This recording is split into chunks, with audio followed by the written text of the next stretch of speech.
अगर आपकी वेबसाइट का ट्रैफिक ना आज भी डाउन है तो मतलब आप कुछ ना कुछ गलत जरूर कर रहे हो। तो उसे कैसे फिक्स आउट करना है, आज की जो वीडियो ये आपके लिए होने वाली है, क्योंकि इस वीडियो में मैं आपको बताने वाला हूं प्रॉपरली कि किस तरीके से 5 गलतियों की वजह से आपकी वेबसाइट का ट्रैफिक डाउन होता जा रहा है और आपका कॉम्पिटिटर बहुत अच्छा ट्रैफिक जनरेट करके अच्छा रेवेन्यू कमा रहे हैं। तो आप उस चीज को कैसे फिक्स आउट करेंगे आज की वीडियो में हम बताने वाले हैं। तो अपनी कुर्सियों की पेटी बांध लो और ध्यान से इस वीडियो को देखना शुरू से लेकर एंड तक, क्योंकि मैं आपके प्रॉब्लम के साथ सॉल्यूशन भी बताने वाला हूं। 5 प्रॉब्लम्स के साथ सॉल्यूशन भी होंगे, उन सभी प्रॉब्लम्स के कैसे आपको उसे फिक्स आउट करना है, किन किन चीजों की आपको जरूरत पड़ने वाली, सारी चीजें इन डेप्थ होने वाली, डिटेल में होने वाली है। तो यार वीडियो को लाइक कर दो, चैनल को सब्सक्राइब कर दो। तो वीडियो को शुरू करते हैं बिना किसी देरी के। तो जो ज्यादातर प्रॉब्लम होती है, सबसे मेन प्रॉब्लम आती है कीवर्ड की। यानी कि कई लोग क्या करते हैं, वेबसाइट बना लेते हैं लेकिन वो कीवर्ड रिसर्च नहीं करते हैं कि भाई हम इस कीवर्ड पे अगर हम रैंक करना चाहते हो तो हमें उनके लिए कौन कौन से कनेक्टिंग कीवर्ड्स होते हैं।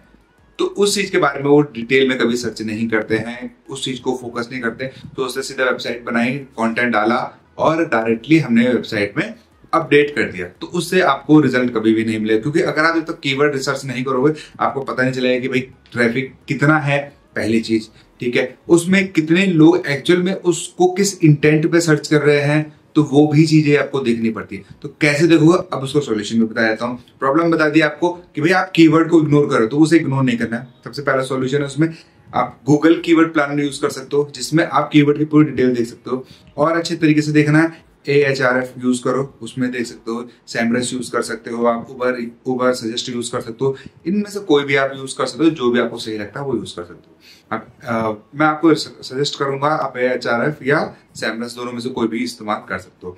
अब दूसरी चीज आपको करना क्या है, इसमें जब आपने सिलेक्ट कर लिया जो भी आपको करना है, कीवर्ड सर्च करो, जो आपका पर्टिकुलर कीवर्ड है उसको सर्च करो। सर्च करने के बाद आपने उसमें देखना है भाई उसमें वॉल्यूम होना चाहिए ज्यादा, कंपटीशन चाहिए तो लो, या होना चाहिए मीडियम, इससे ऊपर नहीं होना चाहिए। क्योंकि जितना कंपटीशन कम होगा उतनी जल्दी आप इजिली रैंक कर पाओगे न्यू वेबसाइट में। जब आपकी वेबसाइट पुरानी हो जाती है, अथॉरिटी मिल जाती है, तो उसके बाद आप बड़े यानी कि हाई कंपटीशन वाले कीवर्ड्स पे भी इजिली रैंक कर सकते हो। तो आपको इस चीज का भी ध्यान रखना पड़ेगा। तो पहले इशू ये हो गया, ठीक है। दूसरी चीज इसमें क्या है कि लॉन्ग टेल कीवर्ड, लोग क्या करते हैं ना, लॉन्ग टेल कीवर्ड का इसमें इस्तेमाल ही नहीं करते हैं।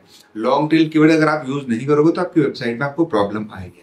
इनिशियल डेज में आपको लॉन्ग टेल कीवर्ड यूज करने पड़ेंगे, क्योंकि लॉन्ग टेल कीवर्ड में ना रैंक करना सबसे आसान होता है, तो आप उनको यूज कर सकते हो। आपको एग्जांपल के तौर पे समझाता हूँ। सपोज आप, जैसे मैं एसईओ टिप्स देता हूँ, ठीक है, वहां पे कर देंगे आप best SEO tips for beginner blogger, ठीक है। अब हमने ये करते तो यहाँ पे ये हो गए लॉन्ग टेल कीवर्ड। मैं आपको एग्जांपल के तौर पे समझा रहा हूँ तो आपको ये चीज समझनी होगी, ठीक है। अब जैसे एक एग्जांपल और देता हूँ, बेस्ट स्मार्टफोन। अब यहाँ पर बेस्ट स्मार्टफोन तो आपने बता दिया, बेस्ट स्मार्टफोन किस सेगमेंट में, उसको लॉन्ग टेल जितना आप बना सकते हो, जितना आपके जब आप सर्च करोगे, एनालाइज करोगे, तब आपको पता चलेगा। जैसे best smartphone under 5000, under 10,000, under 15,000 for student, for बहुत सारे ऑप्शंस होते हैं उसमें। तो ये चीजें आपको देखनी है। तो लॉन्ग टेल कीवर्ड आपको बेस्ट से बेस्ट बनाना है, जिससे आपको कम टाइम पे अच्छा रिजल्ट देखने को मिले। तो पहली प्रॉब्लम हो गई हमारी कीवर्ड की। तो कीवर्ड के प्रॉब्लम का सॉल्यूशन मैं आपको बता चुका हूं। अब बात करते हैं सेकंड चीज, यानी कि ऑन पेज एसईओ। बहुत सारे लोग गलती करते हैं, ऑन पेज एसईओ करते ही नहीं। उन्हें बेसिकली यार बहुत सारे लोग ऐसे हैं ना जिनको पता ही नहीं होता कि ऑन पेज एसईओ होता क्या है, किस तरीके से काम करता है, किन किन चीजों का इसमें ध्यान रखना होता है। तो मैं आपको सॉल्यूशन बताता हूँ किस तरीके से आपको ये चीजें करनी है। ऑन पेज एसईओ में सबसे पहली चीज आती है आपकी इंटरलिंकिंग। आपकी वेबसाइट में इंटरलिंकिंग प्रॉपर होनी चाहिए, ठीक है। हेडिंग्स H1, H2, H3 तीनों हेडिंग्स का आपको इस्तेमाल करना है प्रॉपर तरीके से। मेटा टैग्स का आपको इस्तेमाल करना है प्रॉपर तरीके से, ठीक है। और चौथी चीज की बात करूँ, इमेज ऑप्टिमाइजेशन, इस पे भी आपको काम करना है। इमेज ऑप्टिमाइजेशन, ऑल टेक्स्ट लगाना है, इमेज में डिस्क्रिप्शन प्रॉपर डालना है, ये सारी चीजें उसमें आ जाती है। इन चीजों को भी आपको इस्तेमाल करना है प्रॉपर तरीके से। तो ऑन पेज एसईओ बेसिक आपका कंप्लीट हो जाएगा। ये 4 चीजें आप फॉलो करोगे तो आपकी चीजें शॉर्ट आउट हो जाएंगे। तीसरी चीज की बात करते हैं तो वो आती है मोबाइल फ्रेंडली और पेज की स्पीड, ठीक है। मोबाइल फ्रेंडली क्यों होनी चाहिए वेबसाइट? बेसिकली आपने आजकल देखा होगा, आजकल लोग लैपटॉप में कम फोन पे ज्यादा रहते हैं। फोन पे आपकी वेबसाइट अगर फास्ट लोड नहीं हो रही ना, तो कहीं ना कहीं वो आपके लिए बहुत बड़ा ड्रॉबैक है। और गूगल भी इस चीज को प्रीफर करता है कि आपकी वेबसाइट फोन में फास्ट खुलनी चाहिए। डेस्कटॉप में तो यार आपको पता है कि डेस्कटॉप में फिर भी काफी ज्यादा तेज खुल जाती है वेबसाइट, लेकिन फोन में भी आपकी वेबसाइट फास्ट खुलनी चाहिए, तभी जाके आपको एक पॉजिटिव रिव्यू मिलेगा, ठीक है। पॉजिटिव आपके लिए होगा। अगर आपकी वेबसाइट स्लो है ना, तो आपकी वेबसाइट ऑटोमेटिकली पीछे जाएगी और जो आपसे फास्ट होगा वो ऑटोमेटिकली आपके आगे आ जाए। कई बार आप देखते होंगे कि बहुत सारी वेबसाइट्स ऐसी है जिनका कंटेंट बहुत ज्यादा लिखा हुआ है, बहुत अच्छा कंटेंट लिखा हुआ है, लेकिन जो टॉप में रैंक कर रहा है उसका कंटेंट खास नहीं है, लेकिन वो रैंक कर रहा है। क्यों? क्योंकि उसकी वेबसाइट बहुत फास्ट है, 1 सेकंड के 1.5 सेकंड के अंदर अंदर वेबसाइट लोड हो जा रही है।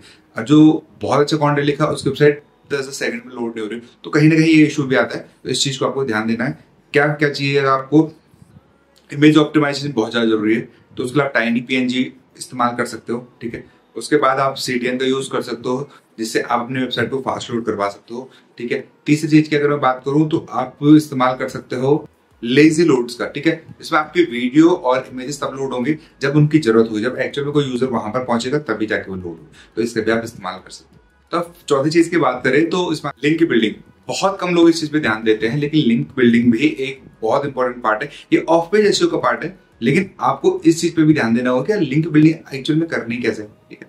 तो बहुत सारे लोग क्या करते हैं, कंटेंट बहुत डाल रहे हैं, बहुत जबरदस्त कंटेंट डाल रहे हैं, लेकिन लिंक बिल्डिंग नहीं कर रहे हैं ना, तो एक टाइम बाद क्या होता है कि उनकी वेबसाइट मतलब उस हिसाब से रिजल्ट नहीं दे पाती है। तो आपको क्या करना है कि अच्छी वेबसाइट से बैकलिंक्स लेना है। सॉल्यूशन बता रहा हूँ आपको मैं। आपको क्या करना है, बेस्ट वेबसाइट्स जो भी मिले ना आपको आपके निश से रिलेटेड, आपको उनके साथ कोलैब करना है, ठीक है। उनको बोलो कि भाई हम आपकी वेबसाइट में एक बेहतरीन कंटेंट डालना चाहते हैं, जो आपके निश की 50-100 वेबसाइट है सबको मेल करो, कंटेंट डालने के लिए बोलो कि हम आपकी वेबसाइट में कंटेंट डालना चाहते हैं। डाल दो उनकी वेबसाइट में कंटेंट, चार्ज मत करो, कुछ पैसा मत लो भाई, हम कोई पैसा नहीं चाहिए, हमें सिर्फ एक बैकलिंक चाहिए। Do for backlink. बैकलिंक मिल गया ना आपको, बहुत है आपके लिए, ठीक है। बैकलिंक्स मिल जाएगा तो आपकी वेबसाइट की धीरे धीरे अथॉरिटी बढ़ना शुरू है। तो आपको इस चीज पे ध्यान देना है। अपने प्रोफाइल बैकलिंक्स पे काम करो, अपने सोशल मीडिया के बैकलिंक्स पे काम करो। तो ये चीजें हैं आपके लिए जो काफी ज्यादा हेल्पफुल। गेस्ट पोस्ट हो गया, फॉर्म लिंकिंग हो गया, डायरेक्ट पेज सबमिशन हो गया, इन सब चीजों को आपको ध्यान देना है। इन सब चीजों में आपको बैकलिंक्स बनाना है धीरे धीरे करके। अब ये मत करना कि स्पैम कर देना, एक साथ ही बैकलिंक्स बना दिए, एक दिन बना दिया आपने एक बैकलिंक, एक दिन 1 महीने बाद फिर बना रहे हो 100 बैकलिंक, तो वो कहीं ना कहीं स्पैम आ जाएगा। एक रोज का डिसाइड कर दो भाई हमें रोज 2-2 बैकलिंक, 3-3 बैकलिंक्स इस तरीके से बनाने हैं, तो आपके लिए दिक्कत नहीं होगी, ठीक है। अब पांचवी चीज की बात कर लेते हैं। पांचवी चीज आती है जो सबसे ज्यादा गलतियां कर रहे हैं ना लोग, वो आती है पांचवी, टेक्निकल एसईओ को इग्नोर करना, ठीक है। अब लोग यार बोलते हैं हमारी वेबसाइट में हमने प्रॉपरली हेडिंग डाल रहे हैं, प्रॉपरली कंटेंट लिख रहे हैं, प्रॉपरली हमारे बैकलिंक सब कुछ हो रहा है, लेकिन फिर भी हमारी वेबसाइट में ट्रैफिक है, तो इसका रीजन क्या हो सकता है? तो रीजन आपको मिलेगा सर्च कंसोल में। इसका सॉल्यूशन सिंपल है, सर्च कंसोल में जाओ, वहां पर देखो, वहां पर यूआरएल इंस्पेक्शन करो, वो सारे डिटेल्स वहां मिल जाएगी कि भाई गलती क्या है, आपने क्यों इशू आ रहा है, क्यों इंडेक्स नहीं हो रहा है, क्यों गूगल इंडेक्स नहीं, तो सारी चीज आपको मिले। तो आपको इसका भी ध्यान देना है। सर्च कंसोल में आपको सारी चीजें देखने को मिल जाती है, तो वहां से भी आप ये सारी चीजें चेक कर सकते हो, ठीक है। तो बेसिकली लास्ट वाली चीज है यानी टेक्निकल एसईओ। इसमें आपको अपने पहले तो अपने वेब मास्टर में देखना है, सर्च कंसोल में देखना है कि भाई प्रॉब्लम्स कहाँ कहाँ है, तो वहां पर आपको मिल जाएगा पहली चीज। दूसरी, जितने ब्रोकन लिंक्स हैं, ठीक है, 4040 एरर आता है, उसको आपने रिडायरेक्ट करना है, 301 में रिडायरेक्ट कर देना है, ताकि आपको दिक्कत ना आए, ठीक है। अगर ब्रोकन लिंक रहेंगे ना, गूगल की तरफ से ट्रैफिक आ रहा है, ब्रोकन लिंक्स में आ रहा है, तो वो आपकी वेबसाइट के लिए एक बहुत ज्यादा मतलब इशू क्रिएट करेगा एक टाइम बाद, ठीक है। तो इस चीज का भी आपको ध्यान रखना। तो ये 5 चीजें थी जो मुझे लगा आप लोगों के साथ शेयर करना जरूरी है, मैंने शेयर कर दिया। अगर आपको वीडियो पसंद आएगा ना तो लाइक कर देना, कमेंट कर देना, शेयर कर देना, और कुछ भी वीडियो चाहिए आप लोग को नीचे कमेंट करके बता सकते हैं किस तरीके की वीडियो आपको चाहिए।